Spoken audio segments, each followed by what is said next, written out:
श्री रामचरितमानस के बालकांड में गोस्वामी जी लिखते हैं कि सिंहासनु अति दिव्य सुहावा, जाई न बरनी विरंची बनावा, बैठे शिवे भी प्रन सिरुनाई, बैठे शिवे भी प्रन सिरुनाई, हृदय सुमिरी निज प्रभु रघुराई, हृदय सुमिरी निज प्रभु रघुराई।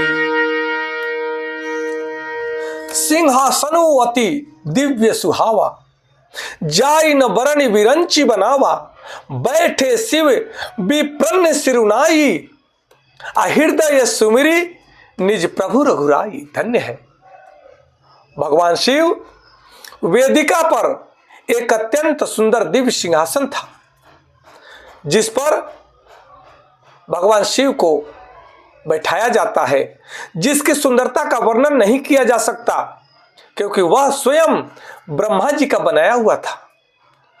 ब्राह्मणों को शीर नवा करके और हृदय में अपने स्वामी श्री रघुनाथ जी का स्मरण करके भगवान शिव जी उस सिंहासन पर बैठ गए।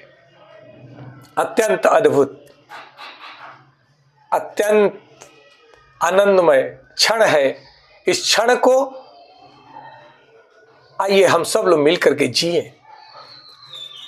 भगवान शिव का अद्भुत विनम्रता को देखिए कि वे अपने आराध्य देव को कभी नहीं भूलते हैं और उनके आराध्य देव भी उनको कभी नहीं भूलते हैं।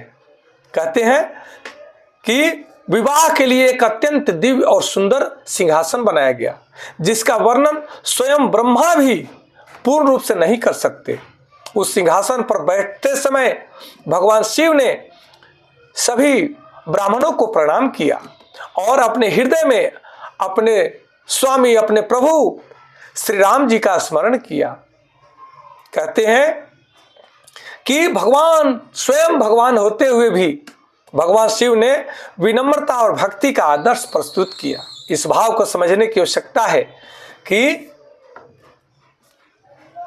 सब कुछ जहां पे संपन्नता है, सब कुछ दिव्य भाव से जहां हो रहा है और सभी दिव्यता को भरने वाले भगवान शिव का विनम्र भाव यहाँ पे जब दुल्हा बने हैं और वह अत्यंत अद्भुत सिंहासन पर जब उन्हें बैठाया जाता है, भगवान शिव विनम्र भाव से भगवान श्री रघुनाथ जी को स्मरण करते हैं, नमन करते हैं, सभी ब्राह्मणों को स्मरण करते हैं, नमन करते हैं और जितने भी भगवान विष्णु ब्रह्मा जी आए हुए हैं सबको नमन करते हैं और विनम्र भाव से बैठते हैं।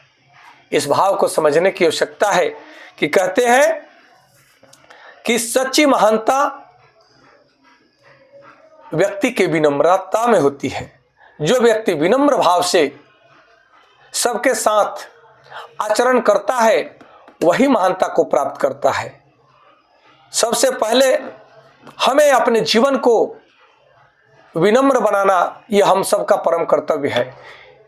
इसलिए क्योंकि भगवान शिव से हमें प्रेरणा लेकर के अपने जीवन को विनम्र बनाए।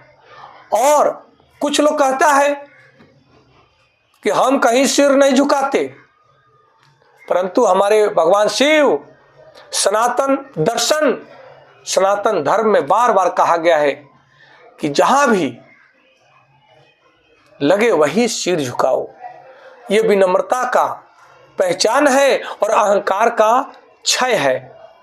जब आप किसी के सामने नौते हैं, सिर झुकाते हैं, विनम्रता से नमन करते हैं, तब आपके अंदर अद्भुत शक्तियां जागृत होती हैं जो अहंकार का नाश करके आपको विनम्र बनाती है। जो व्यक्ति कहता है मैं टूट जाऊंगा परंतु झुकूंगा नहीं, तो यह तो जीवन को बर्बाद करने वाली बात है। कहते हैं कि अकड़ तो मुर्दों में होती है, जिंदा व्यक्ति तो हमेशा झुकता है।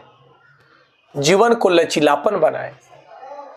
जीवन को समरसता दें, जीवन को सौहार्दपूर्ण बनाएं, जीवन को आनंदमय बनाएं। सबका आदर करेंगे तो सब आपका आदर करेंगे। आप न झुकेंगे तो आपके सामने कोई नहीं झुकेगा। यह प्रकृति का नियम है। आप अहंकार में है तो यह प्रकृति और ज्यादा अहंकार में है। सब लोग अहंकार में है। इसलिए मेरे भाई बहन, अगर आपको भगवान शिव जी का बारात में इस दर्शन को अनुभव करते हुए अगर आप इससे कुछ पाना चाहते हैं तो विनम्रता को अपनाएं। वही भगवान शिव जब रुद्र अवतार लेते हैं तो ब्रह्मांड को हिला देते हैं, सृष्टि में प्रलय मचा देते हैं। वे भगवान शिव आज दुल्हा बने हैं और विनम्र भाव से सबको नमन कर रहे हैं।